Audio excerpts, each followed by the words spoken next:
ನಾ ಕುತುಬುದ್ದೀನ್ ಕಾಜಿ ಇವತ್ತ ಜನಪ್ರಿಯ ಮಾಜಿ ಶಾಸಕರು, ಕೃಷ್ಣ ಕಾಳಾದ ಮಾಜಿ ಅಧ್ಯಕ್ಷರು, ಗ್ರಾಮ ಪಂಚಾಯಿತಿ ಪುನರ್ವಿಂಗಡಣೆ ಸಮಿತಿಯ ಅಧ್ಯಕ್ಷರು ಆಗಿ ಕೆಲಸ ಮಾಡಿದ ಅಪಾರ ಅನುಭವ ಉಳ್ಳ ನಮ್ಮ ಬಾಗಲಕೋಟೆ ಜಿಲ್ಲೆಯ ಕಾಂಗ್ರೆಸ್ ಪಕ್ಷದ ಅಧ್ಯಕ್ಷರು, ನಮ್ಮ ಮಿತ್ರರು ಆದ ಎಸ್.ಜಿ.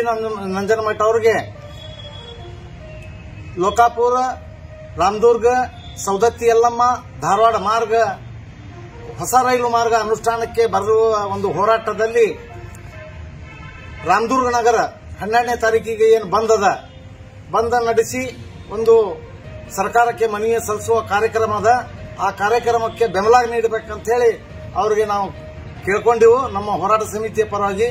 ಅದರಂತೆ ಲೋಕಾಪುರದಿಂದ ಧಾರವಾಡಕ್ಕೆ ಒಳಪಡುವ ಎಲ್ಲಾ ನಗರ ಪ್ರದೇಶಗಳು, ಗ್ರಾಮೀಣ ಪ್ರದೇಶಗಳು, ಹೋಬಳಿ ಮಟ್ಟದ ಗ್ರಾಮಗಳು ಆ ಮಾರ್ಗ ಅನುಷ್ಠಾನಕ್ಕೆ ಬಂದ್ರೆ ಯಾವ ರೀತಿ ಅನುಕೂಲ ಆಗುತ್ತೆ, ಭಕ್ತರಿಗೆ ಎಷ್ಟು ಅನುಕೂಲ ಆಗುತ್ತೆ ಮತ್ತು ಹೈಕೋರ್ಟ್ ಪೀಠಿಗೆ ಹೋಗುವ ನ್ಯಾಯವಾದಿಗಳಿಗೆ ಮತ್ತು ವಿದ್ಯಾಕಾಶಿ ಅಂತ ಹೆಸರು ಪಡೆದಂತ ಧಾರವಾಡ ನಗರಕ್ಕೆ ಹೋಗಲಿಕ್ಕೆ ನಮ್ಮ ಉತ್ತರ ಕರ್ನಾಟಕದ ವಿದ್ಯಾರ್ಥಿಗಳಿಗೆ ಎಷ್ಟು ಅನುಕೂಲ ಆಗುತ್ತೆ ಆ ಎಲ್ಲಾ ವಿವರವನ್ನು ಹೇಳಿ ನಮಗೆ ಈ ಹೋರಾಟಕ್ಕೆ ಅವರು ಬೆಂಬಲ ಕೊಡಬೇಕು ಅಂತ ಹೇಳಿ ನಾ ನಂಜನಮಠ ಸಾಹೇಬರಿಗೆ ಮನವಿಯನ್ನ ಮಾಡ್ಕೋತೀನಿ.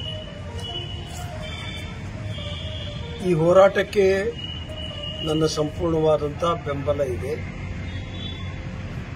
ಖಾಜಿ ಹಾಗೂ ಅವರ ಗೆಳೆಯರು ಕಳೆದ 16-17 ವರ್ಷಗಳಿಂದ ಈ ರೈಲ್ವೆ ಹೋರಾಟ ಸಮಿತಿಯನ್ನು ರಚನೆ ಮಾಡಿ ಅನೇಕ ಹೋರಾಟಗಳನ್ನು, ಕಾಲ್ನಡಿಗೆ ಹೋರಾಟ ಇರಬಹುದು, ಬರಿಮೈಯ ಹೋರಾಟ ಇರಬಹುದು, ಬಿಸಿಲಿನತ್ತ ಮುಖ ಮಾಡಿ ನಿಲ್ಲುವ ಹೋರಾಟ ಇರಬಹುದು, ಇಂಥ ಹೋರಾಟಗಳನ್ನು ಸಾರ್ವಜನಿಕರ ಗಮನ ಸೆಳೆಯುವಂತಹ ರೀತಿಯಲ್ಲಿ ಮಾಡ್ತಾ ಬಂದಿದ್ದಾರೆ.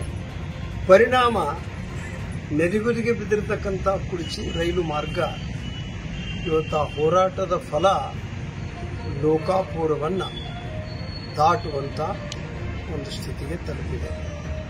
ನಾವು ದಾರಿಯಲ್ಲಿ ಬಾಗಲಕೋಟೆ ಲೋಕಾಪುರ ಮಧ್ಯೆ ಬೃಹತ್ ಗಾತ್ರದ ಒಂದು ಸ್ಟೇಷನ್ ಅನ್ನು ನೋಡ್ತಾ ಇದ್ದೇವೆ. ಹಾಗೆಯೇ ಅವರ ಮುಂದಿನ ಹೋರಾಟ, ಎಲ್ಲರ ಹೋರಾಟ, ಎಲ್ಲರ ಇಚ್ಛೆ ಲೋಕಾಪುರದಿಂದ ಈ ಯಲ್ಲಮ್ಮನ ಕ್ಷೇತ್ರದವರೆಗೆ ಈ ಒಂದು ರೈಲ್ವೆ ಮಾರ್ಗ ರಚನೆ ಆಗಬೇಕು ಅನ್ನುವಂಥ ಒಂದು ಸಾರ್ವತ್ರಿಕ ಯೋಗ್ಯವಾದಂತಹ ಬೇಡಿಕೆಯನ್ನು ಇಟ್ಟು ಆ ಹೋರಾಟವನ್ನು ಈಗ ಪ್ರಾರಂಭ ಮಾಡ್ತಾ ಇದ್ದಾರೆ.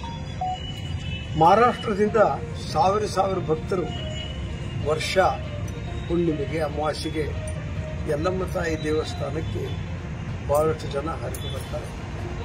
ಹಾಗೆಯೇ ಒಂದು ರೈಲ್ವೆ ಲೈನ್ ಸಂಪರ್ಕಕ್ಕೆ ಅತ್ಯಂತ ಕಡಿಮೆ ದರದಲ್ಲಿ ಮತ್ತು ಅಪಘಾತಗಳ ರಹಿತವಾದಂತಹ ಒಂದು ಪ್ರಯಾಣ ರೈಲ್ವೆದಾಗಿರ್ತದೆ ಅಂತಕ್ಕಂಥದ್ದು.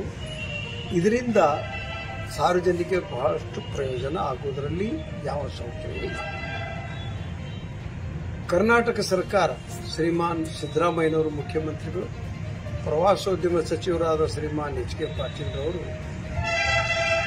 ಸಮಗ್ರ ಅಭಿವೃದ್ಧಿಯನ್ನ, ಯಲ್ಲಮ್ಮ ಪ್ರಾಧಿಕಾರವನ್ನ ಪ್ರಥಮವಾಗಿ ರಚನೆ ಮಾಡಿ ಸಾವಿರ ಮನೆಗಳನ್ನು ಕಟ್ಟುವಂತಹದ್ದು, ದನಗಳಿಗೆ ನೀರಿನ ವ್ಯವಸ್ಥೆ, ಮೇವಿನ ವ್ಯವಸ್ಥೆ, ನಿಲ್ಲುವ ವ್ಯವಸ್ಥೆ, ಟ್ರ್ಯಾಕ್ಟರ್, ಕಾರು, ಬೈಕ್ಗಳಿಗೆ ಪಾರ್ಕಿಂಗ್ ಮಾಡತಕ್ಕಂಥ ವ್ಯವಸ್ಥೆ, ಡ್ಯಾಮ್ ಸೈಟಿನ ಆಚೆಯಿಂದ ಈಚೆವರೆಗೆ ಈ ಕೇಬಲ್ ಕಾರ್, ಅಂತರ ಕಾರನ್ನು ಪ್ರವಾಸಿಗರಿಗೆ ಆಕರ್ಷಣೆಗೆ ನಿರ್ಮಾಣ ಮಾಡತಕ್ಕಂಥ ಒಂದು ಕಾರ್ಯಕ್ರಮ ಈಗ ರೂಪಿಸಿದ್ದಾರೆ.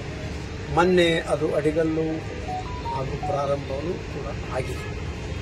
ಇಂತಹ ಸಂದರ್ಭದಲ್ಲಿ ರೈಲ್ವೆ ಕೂಡ ಬಹಳಷ್ಟು ಜನರಿಗೆ ಅನುಕೂಲತೆಯನ್ನು ಮಾಡಿಕೊಡುವಂಥ ಸರಳ ವಿಧಾನ. ಇದನ್ನು ನಾವು ನಾಳೆ ನಮ್ಮದು ಆಗುವುದಿಲ್ಲ ಅನ್ನುವಂಥ ಆಶೆಯೂ ಬೇಡ, ನಿರಾಶೆಯೂ ಬೇಡ.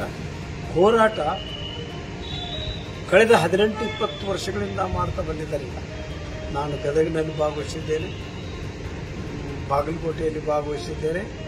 ನಿಜವಾಗಿ ಹೇಳಬೇಕಂದ್ರೆ ನನ್ನನ್ನು ಸೇರಿ ನಾವು ಜನಪ್ರತಿನಿಧಿಗಳಿದ್ದಾಗ ರೈಲ್ವೆಯ ವ್ಯವಸ್ಥೆಯ ಕಡೆಗೆ ಗಮನ ಕೊಟ್ಟಿಲ್ಲ. ನನ್ನನ್ನು ಸೇರಿ ಹೇಳ್ತಾರೆ. ಯಾರಾದರೂ ಮಾಡಿರಬೇಕು, ಮಾಡಿದವರು ಹೇಳಿ. ರೈಲ್ವೆಗೆ ಸಂಬಂಧಪಟ್ಟಂತ ಪಾರ್ಲಿಮೆಂಟ್ ಇವತ್ತು ಕೇಂದ್ರ ಸರ್ಕಾರಕ್ಕೂ ಇರುವ ಪ್ರತಿನಿಧಿಗಳು ಕೂಡ ಇದರ ಬಗ್ಗೆ ಬಹಳಷ್ಟು ಗಮನ ಹರಿಸಿಲ್ಲ ಅನ್ನುವಂಥದ್ದು ನನ್ನ ಆರೋಪ ಅಲ್ಲ, ವಿಷಯ. ಹಾಗೆ ಮಾಡಿದರೆ ಅವರು ತಮ್ಮ ದಾಖಲೆಗಳಿದ್ದರೆ ಬಿಡುಗಡೆ ಮಾಡಿದರೆ ತಪ್ಪೇನಿಲ್ಲ. ಈಗ ಇಬ್ಬರು ನಮ್ಮಲ್ಲಿ ಸಂಸದರಿದ್ದಾರೆ. ಶ್ರೀಮಾನ್ ನಾರಾಯಣ ಭಾಂಡ್ಗೆ ಅವರು ರಾಜ್ಯಸಭಾ ಸದಸ್ಯರು, ಶ್ರೀಮಾನ್ ಗದ್ದಿಗೌಡರು ಲೋಕಸಭಾ ಸದಸ್ಯರು. ನಾವು ಸ್ವತಃ ಅವರನ್ನು ಭೇಟಿಯಾಗೋದಕ್ಕೆ ಸಿದ್ಧವಾಗಿದ್ದೇವೆ. ಅವರು ಇದರಲ್ಲಿ ಸಹಕಾರ ಕೊಡಬೇಕು ಮತ್ತು ಪ್ರವಾಸೋದ್ಯಮ ಇಲಾಖೆಯಿಂದ ಇದನ್ನು ಮೂವ್ಮೆಂಟ್ ಮಾಡಿದರೆ ಇನ್ನೂ ಹೆಚ್ಚಿನ ಒಂದು ಕಾರ್ಯವೇಗ ಇದರಲ್ಲಿ ಆಗ್ತದೆ ಅನ್ನುವಂಥದ್ದು. ಕುತುಬುದ್ದೀನ್ ಖಾಜಿ ಹಾಗೂ ಗೆಳೆಯರು ಯಾವ ಈ ಒಂದು ಹೋರಾಟ ಸಾರ್ವಜನಿಕ ಯೋಗ್ಯವಾದಂಥ ಒಂದು ಹೋರಾಟವನ್ನು ಕೈಗೊಂಡಿದ್ದಾರೆ, ಇದಕ್ಕೆ ನಮ್ಮ ಸಂಪೂರ್ಣ ಬೆಂಬಲ. ಒಂದು ಘಟನೆ ನೆನಪಾಗ್ತದೆ. ಜುಮ್ನಾಳ್ ಯಾತನೆ ಬಿಜಾಪುರ, ಅಲ್ಲಿ ಒಬ್ಬರು 52ರಿಂದ 57ರವರೆಗೆ ಹುಜರೆ ಅಂತೇಳಿ ಒಬ್ಬರು ಶಾಸಕರು. ಆ ಹುಜರೆ ಶಾಸಕರು ನಾನು ನೋಡಿದ ಹಾಗೆ ಯಾವ ಸಭೆ ಇದ್ರೂ ಕೂಡ ಈ ಯಾತ ನೀರಾವರಿ ಆಗಬೇಕು ಅಂತೇಳಿ ಒಂದು ಪ್ಲಾನ್ ಎಷ್ಟು ಬಿಟ್ಟಿಡ್ಕೊಂಡು ಕೂಗ್ತಾ ಇದ್ರು. ಅವರು ಕೂಗಿದ ಪರಿಣಾಮ ನೂರಾರು ಬಾಗಿ ಕೂಗಿದ್ದಾರೆ. ಆದರೆ ಕೊನೆಗೆ ಬಂಗಾರಪ್ಪನವರು ಮುಖ್ಯಮಂತ್ರಿ ಇದ್ದಾಗ ಆ ಯಾತ ನೀರಾವರಿ ಮಂಜೂರಾಯಿತು. ಸಾವಿರ ಎಕರೆಗಳಿಗೆ ನೀರಾವರಿ ಆಗುವಂಥ ಒಂದು ಅನುಕೂಲತೆ ಜನತೆಗಾಯಿತು. ಹೋರಾಟ ಇವತ್ತೇ ಆಗೋದಿಲ್ಲ. 200 ವರ್ಷಗಳ ಕಾಲ ಆಳಿದ ಬ್ರಿಟಿಷರನ್ನು ಹೊಡೆದೋಡಿಸಲು ನೂರಾರು ವರ್ಷಗಳ ಕಾಲ ಹೋರಾಟ ಮಾಡಿರ್ತಕ್ಕಂಥ ಇತಿಹಾಸ ಪ್ರಾರಂಭ ಮಾಡೋಣ. ನಮ್ಮ ಮೊಮ್ಮಕ್ಕಳಾದರೂ ಆ ಟ್ರೈನ್ನಲ್ಲಿ ಹತ್ತಲಿ ಅನ್ನುವಂಥ ಆಲೋಚನೆ ಇಟ್ಟುಕೊಂಡು ಹೋರಾಟಕ್ಕೆ ಚಾಲನೆ ಶಕ್ತಿಯನ್ನು ಕೊಡೋಣ. ಅದಕ್ಕೆ ನಮ್ಮ ಸಂಪೂರ್ಣ ನಿಮ್ಮ ಸಂಪೂರ್ಣ ಇರಬೇಕು ಬೆಂಬಲ ಅಂತಕ್ಕಂಥದ್ದು ನನ್ನ ವಿಜ್ಞಾಪನೆ. ಸಭೆನಾಗಿದೆ.